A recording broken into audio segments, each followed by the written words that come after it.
Hi students, welcome back to the video lecture of software engineering. So we are discussing the second module, that is requirement engineering process.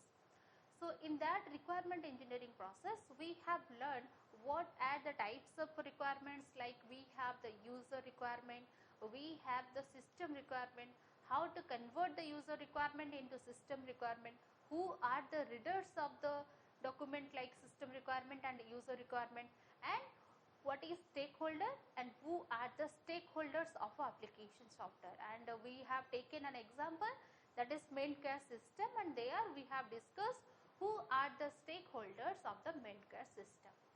Next, we have to follow the requirement engineering process.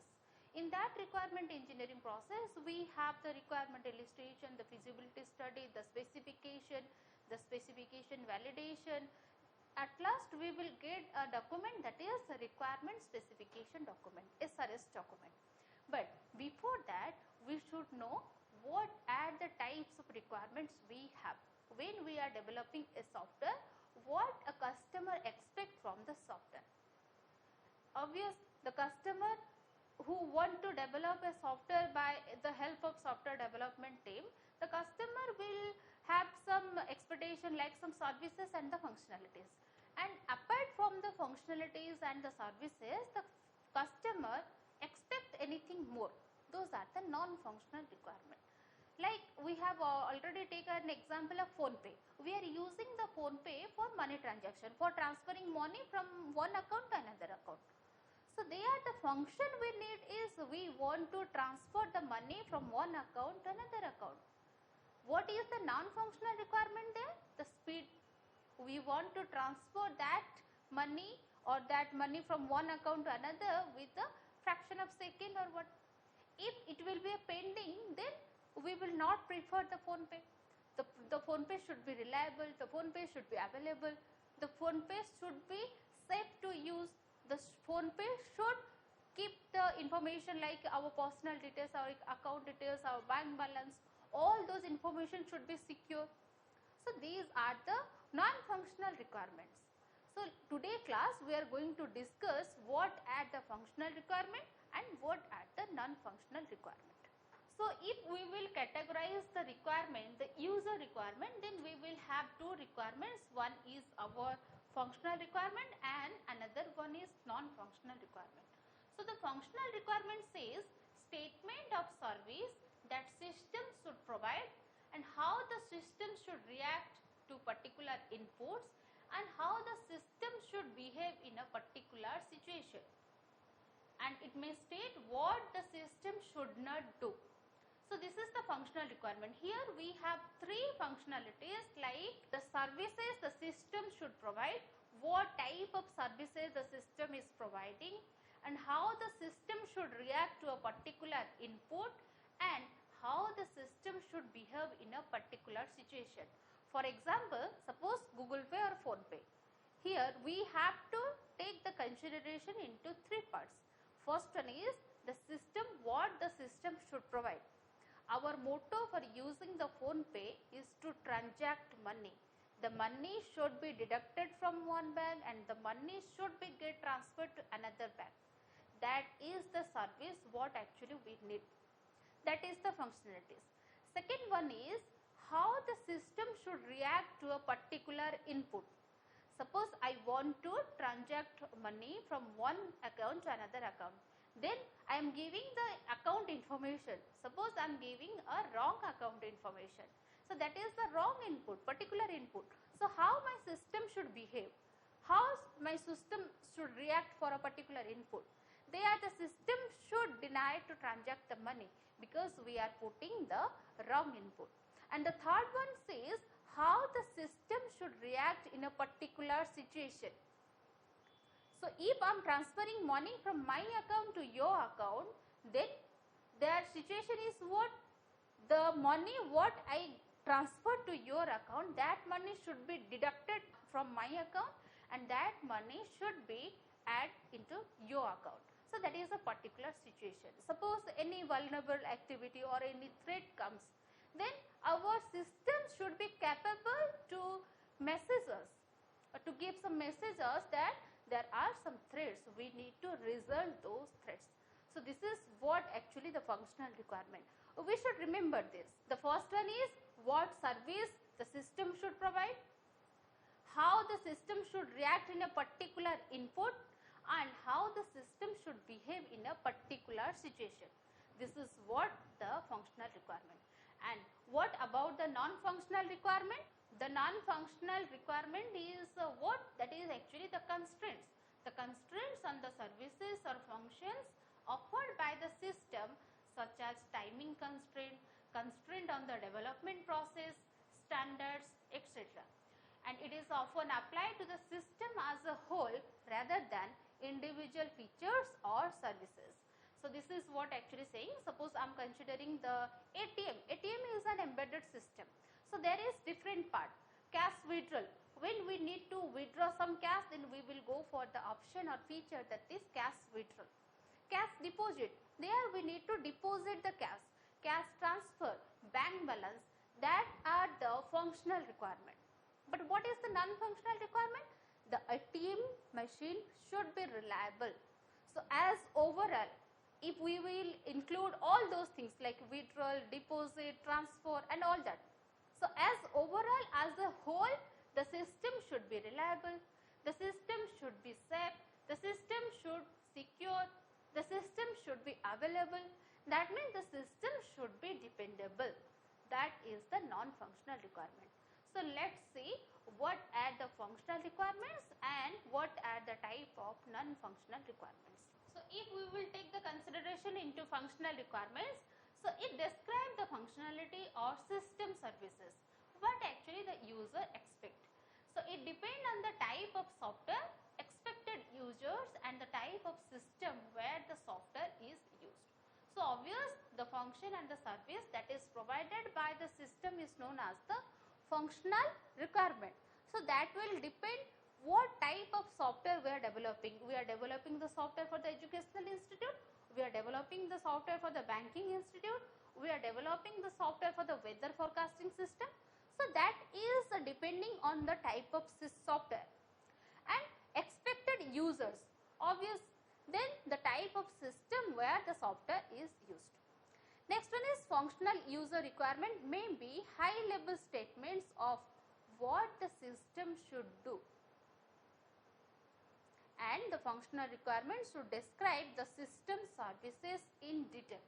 So this is what saying. Suppose in our last class when we took the example of mental health care system, the user requirement is what the user wants to generate a monthly drug report. So that is the user requirement. So what actually we are saying or we are expecting, we want a monthly management report. That is how much drugs are prescribed. That is the functional requirement. But when we add some constraint like the report should be generated at the last working of the day, the report should be generated at or after 5:30 of the last working day, the report should be generated and submitted to the authorized people. So those are the non-functional requirements. So actually functional requirement is a high level abstract. Yes or no? Suppose we are saying that we need the mark sheet to be generated online. That is the functional requirement. So that is a high level statement. There we are not concerned about how it will be generated. So we are just considering what should the system do. How the system will do that, that is another thing. So this is the functional requirement. So here is the example of main care system. So what will be the functional requirements of the main care system? So a user shall be able to source the appointment list for all clinics. So user means what? The person who are mentally disturbed or the person who are mentally ill. So they should be able to source the appointment list for all clinics, because here we are using a central database. So by fetching the available clinics and available doctors, the patient should be able to source the appointment. The second is the system shall generate each day for each clinic a list of patients who are expected to attend appointments that day. So when the the users or the patients should able to source the appointments, or they will take the appointments by looking at the central database, then after that the system shall generate each and every day for each and every clinic a list of patients who are expected to attend the appointment. So those patients who are able to source the appointments, their list should be generated by the system. And the last one says, each staff member using the system shall be uniquely identified by his or her 8-digit employee number. So this third point says, here is the authorized access. Who will access the system? The staff members, only the authorized staff members can be access the system. So how they can access? By using a uniquely identified 8-digit employee number. So as an employee, we have some employee number. So we should be authorized by using those 8-digit employee number. So these are the functional requirements.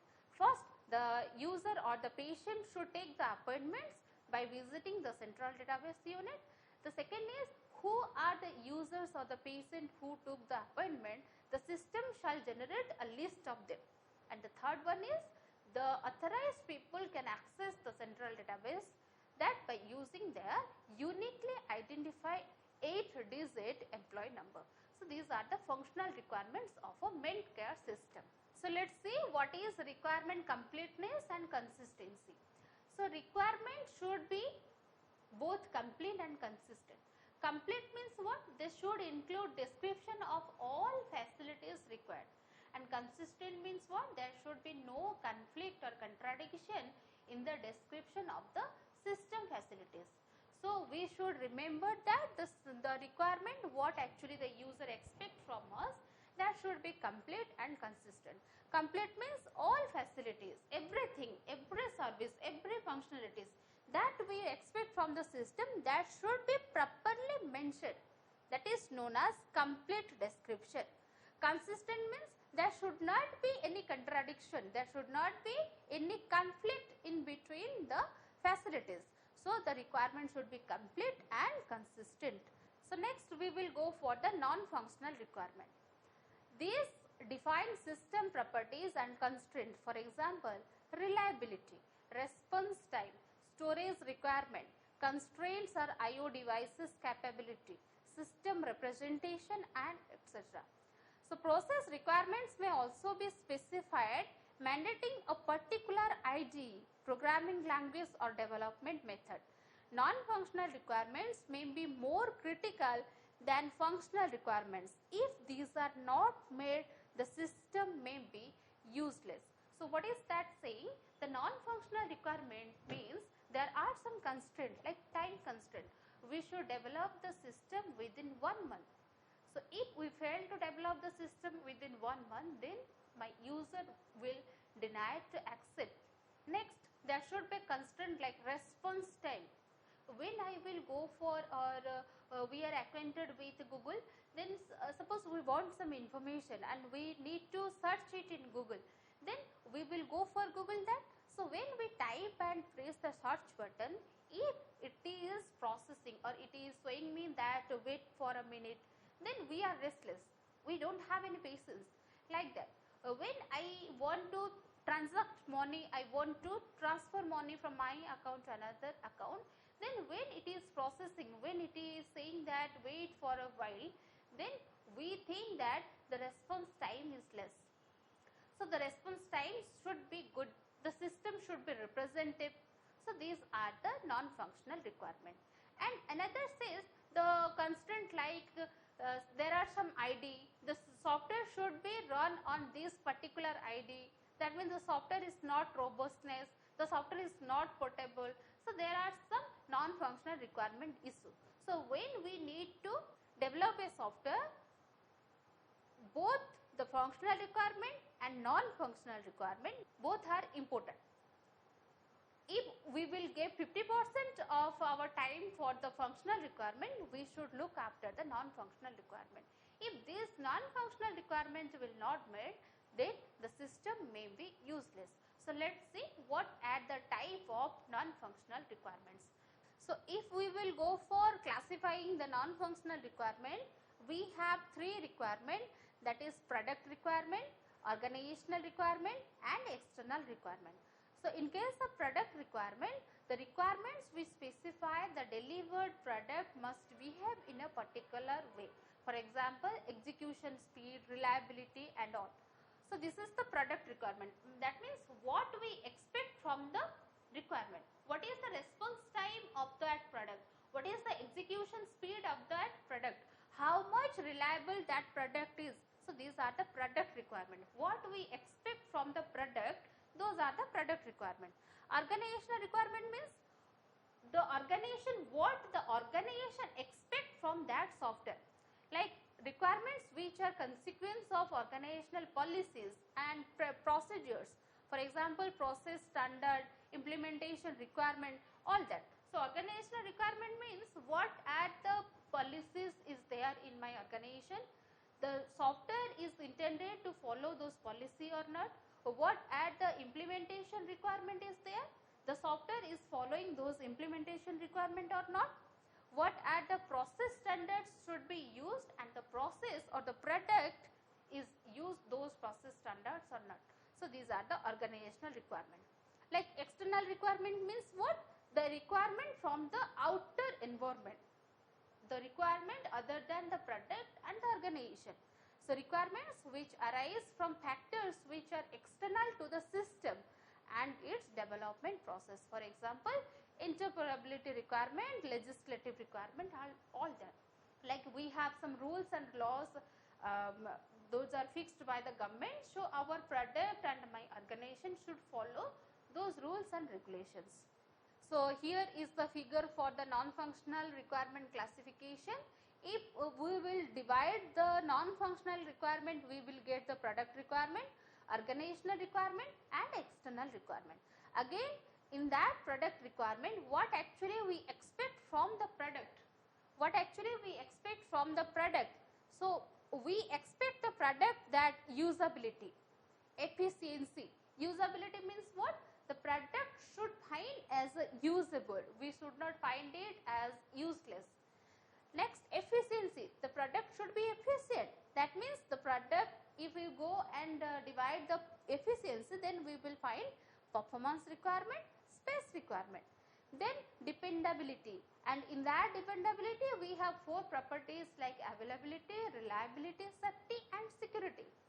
And again, if we go to organizational requirement, then we have the environmental requirement, what type of operating system we need to run that software, what is the operational requirement, what is the development requirement, that means which standard, which life cycle we need to follow for developing that software. Then if we will go for external requirement, then we have the regulatory requirement, ethical requirement, legislative requirement, and if we will go for legislative requirement, we have accounting requirement, safety security requirement. So these are the non-functional requirement of a product. So always the non-functional requirement should be met by the product.